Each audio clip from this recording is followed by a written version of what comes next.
ஒரே எக்ஸைட்டட். எனக்கு என்ன பண்றது தலைகால் புரியல. எங்க ஹஸ்பண்டுக்கு ஃபோன் பண்ணி உடனே சொன்னேன், இந்த மாதிரி நீங்க அழைச்சிட்டு போகலைன்னா என்ன, எனக்கு ராஜ்பவன்ல இருந்து கால் வந்திருக்கு, கூப்பிட்டது வந்து மிஸ்ஸஸ் சி சுப்பிரமணியம் அப்படிலாம் சொன்னோன்னே, நிஜமா சொல்றியா அப்படி இல்லை அப்படிலாம் கேட்டார். ஆமான்னு சொன்னேன்.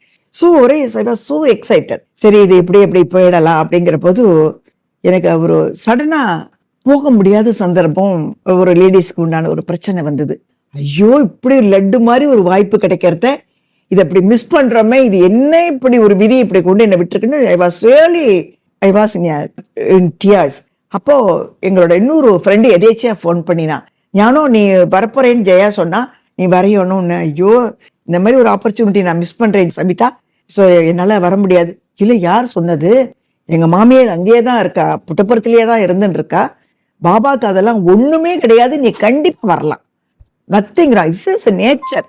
ஸோ அதனால நீ அதை பத்தி யோசிக்காத, நீ கண்டிப்பா வரணும் அப்படின்னா.